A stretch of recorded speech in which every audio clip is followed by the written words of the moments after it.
Alright, good morning everyone. So in today's video, we're going to be talking about guns from the Cold War. Now, it's not going to be an exhaustive list because there's a ton of them. But yeah, we're going to be talking about some of the guns that were used by the two most notable powers in the Cold War, meaning the United States and the Soviet Union, of course. And yeah, big thanks to Not Funny for coming up with the idea and helping me with all the research and loadouts and stuff. Anyways, I'm going to kind of divide it up. So we're going to start with American Riflemen. And the first gun we're taking a look at is the M14 with just no attachments. We're also going to be using the M79 Thumper as a secondary. And apparently the M79 Thumper was only used with the M1911, just letting you know. But yeah, so the M14 became the standard issue rifle for the US military in 1959, replacing the M1 Garand, and it was used a lot in the Vietnam War. Pretty sure it was introduced in 1965 in the Vietnam War, but it slowly started getting phased out by the gun that we're going to talk about next. And by the way, the reason I'm in the test place for this is because the next gun is a test place only gun, so it's not in the main game yet. I actually really like this map, by the way. I remember this map from a while ago when they had it in the test place, and I think they had a version of it in the main game. But yeah, honestly, this is like a really good map. Uh-oh. Okay. All right. Okay. BFG, very accurate. Yeah, honestly, like the M14 is actually a pretty good gun. Wow. Okay. Okay. I see how it is. It's not going to be the greatest though, because we're not using attachments on this. Bro, that guy's using the Thumper. All right. I guess we are being historically accurate. Yeah, I mean, look at that recoil. It's actually pretty decent for the first couple shots. And then it gets a little bit chaotic, but I mean, it kind of works. The damage is good enough so that it doesn't really matter. You just, you got to make sure you hit the first couple shots. This is also a very cool looking map. I just like the aesthetic of it. I mean, it kind of looks like Italy, to be honest, northern Italy to me, but I mean, I've never been to northern Italy. I play GeoGuessr though, so I'm decently qualified to say that. Anyway, so like I was mentioning, the other gun that they actually replaced the M14 with in the Vietnam War was the M16A1. And again, we're going to use this with no attachments. So the M16A1 was entered into the US military in 1964, and like I said, it slowly started to replace the M14 in the Vietnam War in kind of like the jungle combat areas. They did keep using the M14, but it slowly became less common, and this gun kind of became the favorite. And yeah, eventually it officially replaced the M14 in 1969 as the standard issue rifle in the US military. So that's kind of the history of this gun. Where are the people, by the way? There he is. Okay. Oh my god, that guy's spraying an LMG. All right, we got him. I actually really like this gun, and I think a lot of other people like it as well. This is such a powerful assault rifle. It kind of almost feels like a battle rifle to me.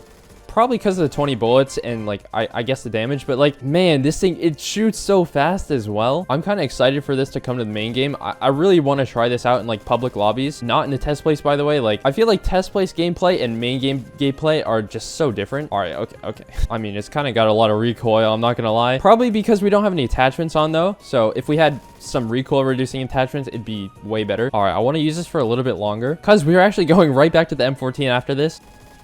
Okay, got him. Got him. I actually like the hipfire better. I mean, this is a close range gun anyways. Why should I waste my time scoping in when the recoil is just much better hip firing? I mean, I think it is. That's kind of what it seems like. All right, so we killed that guy. Okay, and then we go over here because I see people on the radar. He's on the roof, so I hope he doesn't notice me. All right, yeah, he's just chilling on the roof. All right. All right, so moving on to the American sniper, we're going to go back to the M14. So the M14 was actually kind of used as a sniper during Vietnam, and then I think it was kind of continued as sort of a DMR later on. So yeah, we're going to be using this with the global offensive scope as sort of a sniper DMR guy. It's not that great as a DMR in the game, though, I got to admit. I mean, I got no kills there, and I got like at least 8 or 9 separate hits. That guy is hacking. All right, there we go. We kicked him. But yeah, since we already used this earlier, I'm not going to spend too much time on it. Maybe we'll just get a few kills, and then once I die, we'll go to the next gun. There we go. Yeah, the damage isn't that great, as you can see. But yeah, we got to use it semi-only just to stay in the spirit. I can get like 3 or 4 hits and just no kill. Officially the worst DMR ever. All right, I'm going to get this guy.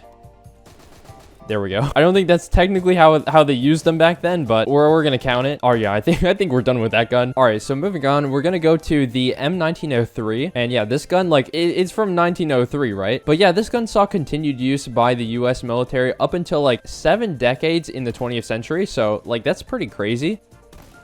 Wow, okay. Yeah, it was kind of like the use kind of became a little bit limited after World War II, but they still did use it though in like the Korean War and the Vietnam War and stuff. Actually, every single conflict up until like 1970 that the United States was kind of involved in, this saw some use. So that's pretty cool, actually.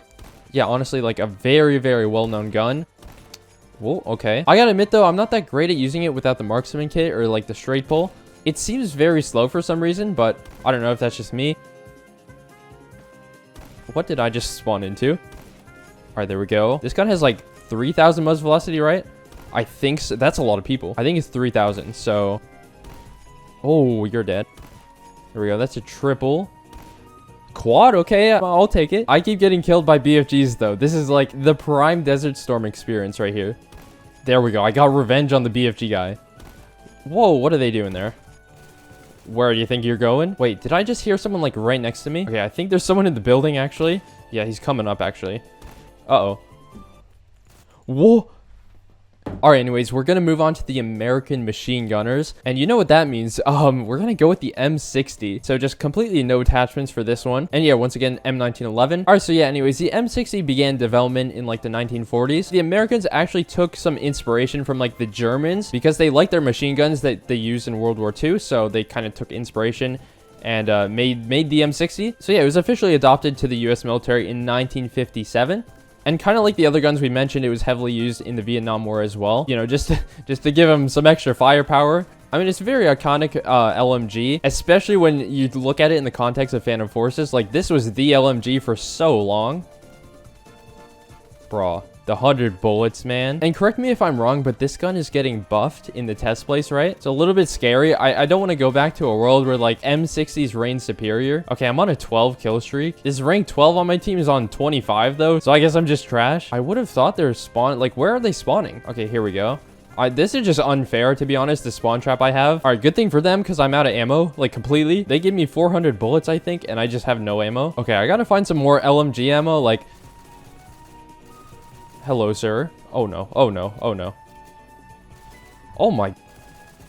Bro, what am I? I'm on a 21 kill streak, and there's still no ammo. Come on, dude. Oh, I found ammo. Let's go. 35 rounds. There's that guy. Why did they just, like, stay in there? Okay, the game just ended, so that works. All right, now we're going to pivot over to the other side of the war. So we're starting off with Rifleman from the Soviet Union. And yeah, we're going to kick it off with the AKM here. So once again, we're going to go no attachments for this. And obviously, we're going to use the Makarov for our secondary. All right, yeah, so the AKM was actually developed by the Soviet Army because they needed a lighter version of the AK-47. So it was adopted into service by 1959. And then it became the standard issue infantry weapon up until 1974. And yeah, unlike a PF note, I really like the AKM. This was actually one of the guns that I got my first like 100 kill game with. I think my very first was with the Scar Hammer, but I got one I think pretty soon after.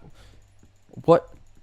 Okay, pretty soon after with the AKM. Honestly, I think it's very reliable. I've always liked it a little bit better than the AK-47. There we go. Oh, I killed him. Let's go. I think that was the guy that knifed me earlier. I can't get him. There's a trampoline in my way. There we go. Recoil is actually not too bad. I kind of expected it to be a little bit worse with no attachments, but I mean, we're kind of faring pretty well here. Not really. You're not fooling me, sir.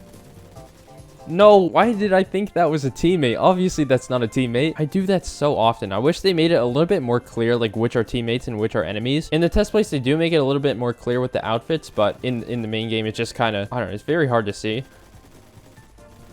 No, not again. How do you hide behind a recycling bin? Is that a legit strategy here? All right, you didn't see that coming. How do I still have ammo? There's no way. I have one mag left.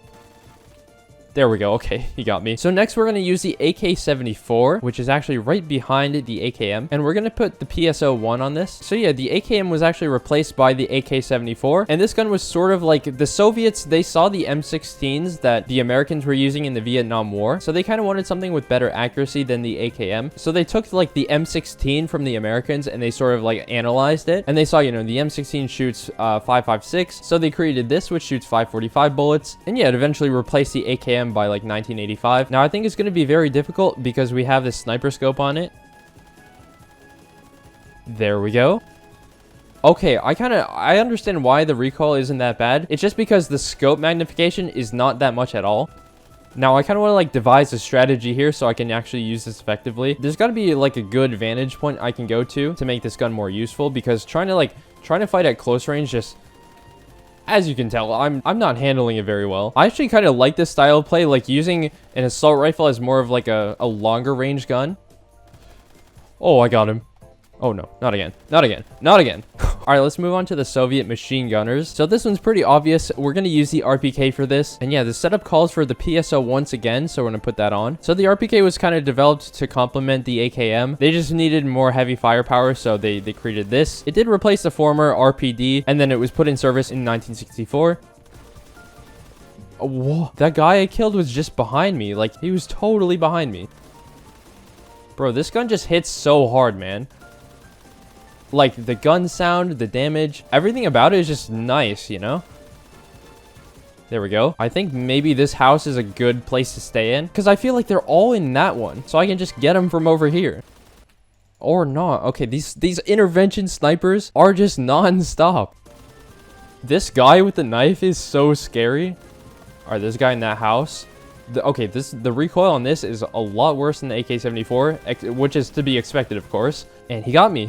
Yeah, so I think we would serve ourselves a little bit better if we had some, like, maybe a compensator or a T-brake would probably work pretty good on this. Wait, what? He was right there? All right, that's kind of unacceptable. I gotta go get this guy. Or let's just pistol him. Like, why not? I feel like whoever has control of this middle building or the house rather, is just like in control of the game. There's also a lot of them over here. Wait, no, they're all just on that one. What? I hate you, dude. Okay, we got the last kill. All right, so we're going to move on to the Soviet snipers. First one, you probably see it coming, is going to be the Mosin. So the Mosin was actually developed pre-1900s. I think it began use in 1893, but it actually did see some use by the Soviet Union, and I think a couple other nations even during the Cold War. And we just got the PU-1 scope on this, which is actually a pretty decent scope. Very underrated in my opinion. I mean, it is the default scope on the Mosin, but no one seems to use it for some reason. So without using straight pull, this gun, it really isn't my favorite. It just feels kind of slower than it should be. I mean, it's kind of weird because a lot of people think the straight pull makes the gun slower, but it actually kind of makes it faster because a big part of sniping is scoping in. Like, you don't realize how long you spend scoping in your sniper, and when you can't do that until the bullets finish, then it makes the gun so much slower. Okay, that should have been a headshot. I guess I don't actually know what the muzzle velocity is. It is 2800, so yeah, I guess that makes sense. What? Okay, that guy must have died, because I am sure I should have hit that guy. I gotta, like, learn the bullet drop. Gotta get that guy. There's so many people over here, though. Okay, that's a double. There we go. I'm just gonna go for body shots, man. It's not even worth trying to get the headshots. See, like... Alright, anyways, we're gonna just go to the last gun, which is gonna be the SVDS. Except we're gonna use it with the full stock so that it becomes the SVD. So I think the SVD, like, the full stock doesn't really do that much. Nothing integral to the gun is really affected, like... No damage change, no RPM change. However, it does sort of change the handling and the recoil, if I'm not wrong. Immediately, I'm liking it better than the Mosin, but I think that's just because I can scope in again. Okay, that's a hit marker. Bro, there's so many people in that building. I mean, it's a spawn, so it makes sense. Yeah, this is way better, honestly. Uh-oh. Whoa. Whoa. Okay. Bro. What am I doing today? Like, what is my sniping? Apparently, headshots don't exist for me today. All right, looks like the game ended, so I'm just gonna end it there. Hope you guys enjoyed this. And again, like, there's a lot more I could have covered. It would have just been a lot. So if you want me to do another one with, like, other countries, I'm sure I can do that. So just let me know. Anyways, I hope you guys enjoyed, and I'll see you in the next one.